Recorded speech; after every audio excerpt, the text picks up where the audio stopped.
திமுக கூட்டணியை விட அதிமுக கூட்டணி ஒரு 3% டிஃப்ரென்ஸில் பின்தங்கி தான் இருக்குது அப்படிங்கிற தகவல் கிடைக்கப்பெற்றதன் அடிப்படையில் அப்போ இந்த இடத்துல தாவேக்கா நம்ம கூட வந்தாகணும். ஒரு தேர்தலுக்கு ஒரு வேட்பாளர் செலவு செய்ய வேண்டியதாக இருக்கிற தொகை அப்படிங்கிறது, அதுவும் தற்போதைய சூழலில் ஒரு 5 கோடி ரூபாயாவது வேணும் அப்படின்னு ஒரு மாவட்ட செயலாளர் சொல்கிறாங்க.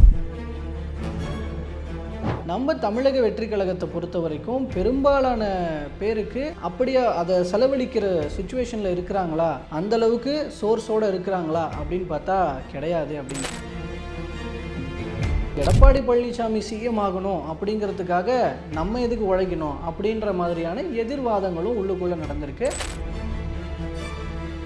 இதில் என்ன நடக்க போகுது அப்படிங்கிறதும் தெரியல. ஏன்னா இதில் ஏன் விஜய் கூட்டணிக்கு வர மாட்டேங்கிறார், அவரை யார் தான் தடுக்கிறாங்க அப்படிங்கிறது பின்னணியில் பார்க்கும்போது,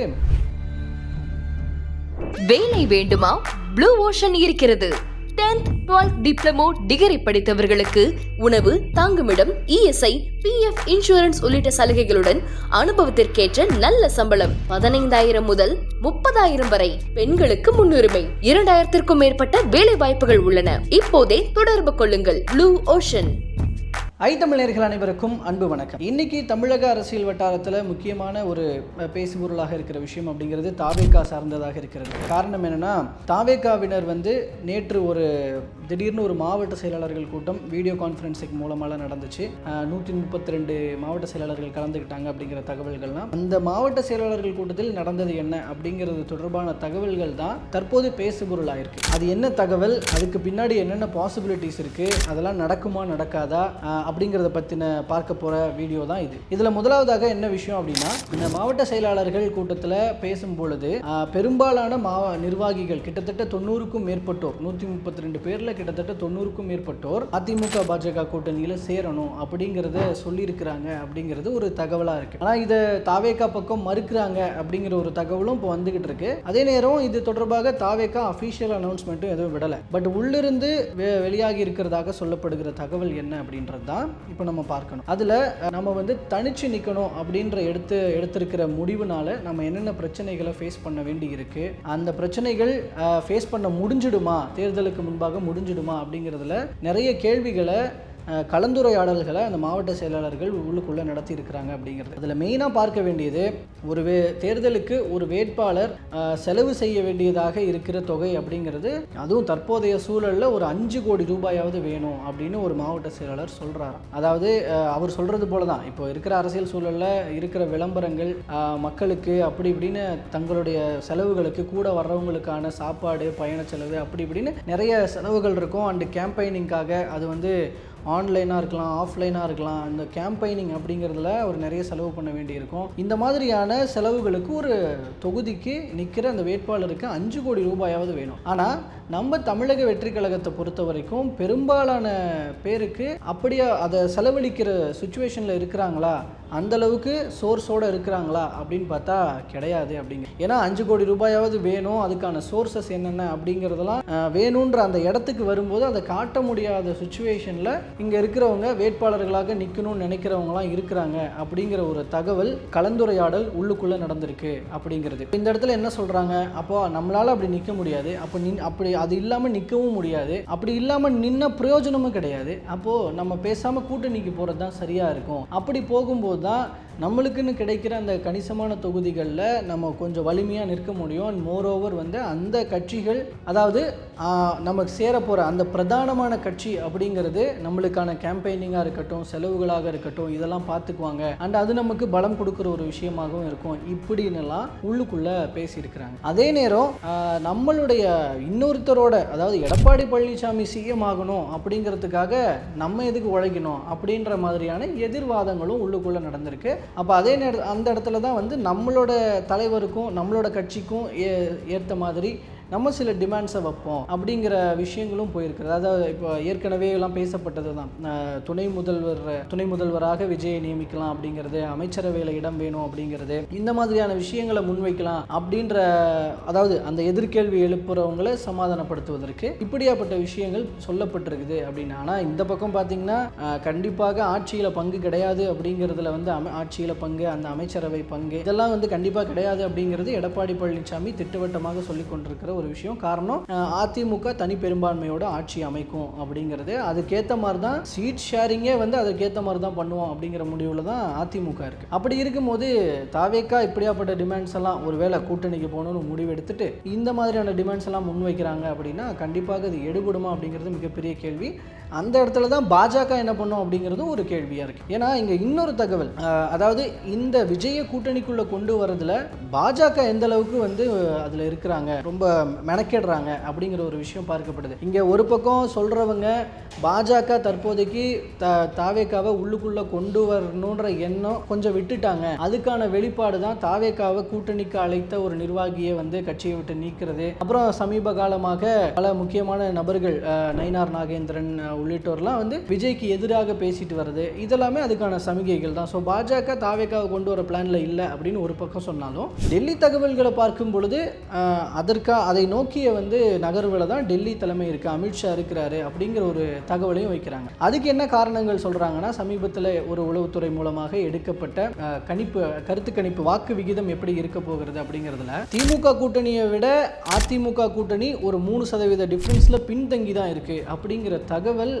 கிடைக்கப்பட்டதன் அடிப்படையில் அப்போ இந்த இடத்துல தாவேக்கா நம்ம கூட வந்தாகணும். தாவேக்காவுக்கு ஒரு 12% 15% வாக்கு வங்கிகள் இருக்கு அப்படின்னாலும் கூட அது நம்ம கூட்டணிக்குள்ள அதாவது என்டிஏ கூட்டணிக்குள்ள வர்றதுனால அந்த வாக்கு சதவிகிதம் கண்டிப்பாக தாவேக்காவுக்கு குறையும் அப்படின்னாலும் கூட அந்த கிடைக்க போகிற வாக்கு சதவிகிதம் கூட்டணிக்கான வெற்றியாக அமையும் அப்படின்னு வந்து அமித்ஷா கணக்கு போடுறாரு அப்படின்னு ஒரு தகவல் வருது. அதனால தான் இந்த கரூர் சிபிஐ கேஸ்லாம் பார்க்கும்போது ஆக்சுவலி இந்த மாதிரி கேசஸில் ஒரு 90 நாட்களுக்குள்ளே குற்றப்பத்திரிகையெல்லாம் தாக்கல் செஞ்சுருவாங்க அப்படிங்கிற ப்ராசஸ்லாம் இருக்கிற சுச்சுவேஷனில் இன்னமும் விசாரணையை காரணம் காட்டி குற்றப்பத்திரிகை தாக்கல் செய்யாமல் நீட்டிச்சுக்கிட்டு இருக்கிறது அப்படிங்கிறது எல்லாமே வந்து விஜயை வழிக்கு கொண்டு வர வேண்டிய ஒரு விஷயமாக தான் பார்க்கணும் அப்படின்னு சொல்கிறாங்க. இப்போ நம்ம பேசிகிட்டு இருக்கிற இந்த தேதி இப்போ அடுத்து வந்து 15ஆம் தேதி வந்து மார்ச் 15 விஜய் அவர்கள் டெல்லியில் சிபிஐ விசாரணைக்கு திரும்பவும் போக போகிறாரு. ஆல்ரெடி அவர் டெல்லி போயிட்டார் அப்படிங்கிற தகவலும் இருக்குது. ஸோ முன்கூட்டியே போனதெல்லாம் கூட பின்னணியில் இந்த மாதிரியான பேச்சுவார்த்தைகள்லாம் நடத்தப்படுவதற்கான வாய்ப்பு இருக்கிறது அப்படிங்கிறதும் சொல்கிறாங்க. ஸோ அந்த சிபிஐ விசாரணை முடிஞ்சதுக்கப்புறம் என்ன மாதிரியான மாற்றங்கள் இருக்கும், இந்த பக்கம் அப்படியே கட்சி நிர்வாகிகள் முன்வைத்த அழுத்தங்கள் வலியுறுத்தல்களான அதிமுக பாஜக கூட்டணியில் போய் சேரணும் அப்படிங்கிறதாக இருக்கட்டும், அதுக்கு விஜயினுடைய முடிவு என்ன, சம்மதம் சொல்கிறாரா இப்படிங்கிறதுல தான் நிர்வாகிகள் காத்துக்கிட்டு இருக்கிறாங்க அப்படிங்கிறதாக இருக்கட்டும். இந்த எல்லா புள்ளிகளையும் இணைத்து பார்க்க வேண்டியிருக்கு. அதே நேரம் இங்கே இன்னொரு பாயிண்ட் என்னன்னா, அந்த மார்ச் 15 இருக்கு இல்லையா, அந்த அடுத்த சிபிஐ விசாரணை இருக்கு இல்லையா, அந்த நாள் வரைக்கும் தான் பாஜக தாவேக்காவுக்கு ஒரு கெடு விதித்த நாளாக பார்க்கணும். அதுக்கப்புறம்லாம் வேற மாதிரியான வழிமுறைகளை அவங்க பின்பற்ற வேண்டி இருக்கும். ஒரு பழைய கேசஸ்ல எல்லாம் தோண்டி துருவி, அதுவும் இல்லாமல் அவர் சார்ந்தோர் இடத்தில் நடத்தப்பட்ட ரைடின் போது அவங்க வந்து விஜய்க்கு எதிராக ஒரு சில பாயிண்ட்ஸ் எல்லாம் சொல்லியிருப்பாங்க. அந்த பாயிண்ட் எல்லாம் பிடிச்சி அதில் உள்ளுக்குள்ள இருக்கிற தரவுகள் எல்லாம் சேகரித்து விஜய்க்கு ஒரு புதிய அழுத்தத்தை கொடுக்கறதுக்கான ஒரு ரைடு கூட நடத்தப்படுவதற்கான வாய்ப்புகள் கூட இருக்குது அப்படிங்கிற தகவல்களும் சொல்கிறாங்க. இதில் என்ன நடக்க போகுது அப்படிங்கிறதும் தெரியல. ஏன்னா இதில் ஏன் விஜய் வந்து கூட்டணிக்கு வர மாட்டேங்கிறார், அவரை யார் தான் தடுக்கிறாங்க அப்படிங்கிறது பின்னணியில் பார்க்கும்போது முக்கியமாக ஜான் ஆரோக்கியசாமி, ஆதவர்ஜுனா 2 பேர் இருக்கிறாங்க அப்படிங்கிற தகவல் இருக்குது. அதில் ஜான் ஆரோக்கியசாமி எஸ்பெஷலி ஏன் அப்படி சொல்கிறாருன்னா, சரி என்ன இருந்தாலும் இது நம்மளுக்கு ஃபஸ்ட்டு தேர்தல், ஸோ அதனால் நம்ம முதல்ல போட்டி போட்டு தனிச்சு நின்று நம்மளோட பலம் என்னன்னு முதல்ல தெரிஞ்சுக்கிட்டால் தான் அதை வச்சு இனிவரும் தேர்தல்களில் அடுத்தடுத்து வரும் தேர்தல்களில் நம்ம வந்து நம்மளோட டிமாண்டை வைக்க முடியும். அதனால் நம்ம தனித்து போட்டியிடுறது தான் சிறந்தது, இல்லை நம்ம தலைமையில் கூட்டணி அமைச்சு போட்டியிடுறது சிறந்தது அப்படிங்கிறத வந்து ஜான் ஆரோக்கியசாமி மீண்டும் மீண்டும் வலியுறுத்துறதுனால தான் விஜய் அவர்கள் வந்து அந்த கூட்டணிக்கு போகணும், நம்ம போய் இன்னொரு கூட்டணியில் ஜாயின் பண்ணணுன்ற முடிவை எடுக்காமல் இருக்கிறாரு அப்படின்னு. அப்போ அந்த இடத்துல வந்து ஜானை வழிக்கு கொண்டு வந்து, இல்லை ஜானை ஓவர் கம் பண்ணி விஜய் எப்படி விஜய்கிட்ட போய் பாஜக பேசி சம்மதிக்க வச்சு வழிக்கு கூட்டணிக்குள்ளே சேர்ப்பாங்க அப்படிங்கிறதெல்லாம் வந்து ஒரு முக்கியமான ஒரு மிகப்பெரிய கேள்வியாக தான் இருக்குது. ஸோ ஃபைனலி பார்க்கும்பொழுது இதில் விஜய் அவர்கள் அதிமுக பாஜக இருக்கிற கூட்டணிக்குள்ளே போனால் என்ன நடக்கும் அப்படின்னா, தற்போது இருக்கிற சுச்சுவேஷனில் கடைசியாக என்ன சொல்கிறது, வேறு வழி இல்லைன்ற இடத்துல தான் தாவேக்கா உள்ளே வர போகுது அப்படிங்கிறதுனால பெருசாக டிமாண்ட்லாம் பண்ண முடியாது தாவேக்காவால். ஸோ அதனால் அங்கே அதிமுக பாஜக என்ன கொடுக்குறாங்களோ அதை வாங்கிட்டு கூட்டணிக்குள்ளே இடம்பெற வேண்டிய சூழல் தான் தாவேக்காவுக்கு ஏற்படும் அப்படிங்கிறது. இது ஒருவேளை கூட்டணிக்கு போகும் பட்சத்தில். அதுவே இன்னொரு பக்கம் கூட்டணிக்கு போகாமல் தனித்து நிற்கிறாங்க அப்படிங்கிற ஒரு முடிவு எடுக்கிறாங்கன்னா அப்போ தனித்து நிற்கும்போது இந்த பக்கம் திமுகவும் பாஜகவும் என்ன மாதிரியான அழுத்தங்களை இன்னும் கொடுக்க போகிறாங்களோ அதெல்லாம் ஃபேஸ் பண்ண வேண்டிய சுச்சுவேஷன் தாவேகாவுக்கு இருக்குது, விஜய்க்கு இருக்குது. அண்ட் மோரோவர் அவங்க கட்சிக்குள்ளேயே இருக்கிற பிரச்சனையான தேர்தல் செலவுகளை எல்லாம் வந்து அந்தந்த நிர்வாகிகள் எப்படி பார்த்துக்க போகிறாங்க, அதுக்கு கட்சி எப்படி பின்னாடி இருந்து சப்போர்ட் பண்ணோம், தேர்தல் களத்தில் எப்படி மக்கள்கிட்ட திமுக அதிமுகன்னு இந்த இருவரும் கட்சிகள் பண்ணுற பிரச்சாரங்களுக்கு எதிராக இவங்க எந்த அளவுக்கு செலவு பண்ணி மக்கள்கிட்ட போய் ரீச் ஆகி, ஸோ இது ஒரு பெரிய ப்ராசஸ் தான். இதுக்கு என்னென்னா கையில் என்ன ஒரே ஒரு விஷயம் என்னென்னா பணம். அந்த பணம்ன்றது தாவேகா கிட்ட இருக்கா? திமுகவும் அதிமுகவும் செலவு பண்ணுறாங்க இல்லையா, அதுக்கு போட்டியாக தாவேகாவால் செலவு பண்ண முடியுமா? இப்படிங்கிற மாதிரியான பிரச்சனைகளும் ஃபேஸ் பண்ண வேண்டியிருக்கு இது தனிச்சு நின்னா. ஸோ கூட்டணிக்கு போனால் கொடுத்ததை வாங்கிக்கணும், தனிச்சு நின்னா இந்த இப்போ நான் சொன்னது போல் காசு சம்மந்தப்பட்ட அண்ட் எதிரிகள் கொடுக்க போகிற அழுத்தங்கள் சம்மந்தப்பட்ட பிரச்சனைகள் அப்படின்றது ஒன்று இருக்குது. இது ரெண்டையும் எப்படி ஃபேஸ் பண்ண போகிறாங்க, இதில் எந்த பிரச்சனை வேணும் எந்த பிரச்சனை வேண்டாம் அப்படிங்கிறத விஜய் தான் முடிவு பண்ணணும். அண்டு எஸ்பெஷலி சொன்னது போல் அந்த அடுத்த சிபிஐ விசாரணைக்கு அப்புறம் ஒரு முடிவு தெரிய வரும்னு எதிர்பார்க்கலாம். தாவேகா எந்த பக்கம் போக போகிறாங்க, இல்லை தனிச்சு நிற்க போகிறாங்களா, இந்த முடிவு அவரோட சிபிஐ விசாரணைக்கு அப்புறம் தெரிய வரும். ஸோ அப்படி அந்த முடிவுகள் வரும்போதும் தொடர்ந்து பேசலாம். தற்போது வரைக்கும் இருக்கிற தகவல்களை சொல்லியிருக்கேன். இதில் உங்களோட கருத்துக்களையும் கமெண்ட்டில் பதிவு பண்ணுங்கள். மறுபடியும் அடுத்த தகவல்கள் வரும்பொழுது பேசலாம். நன்றி.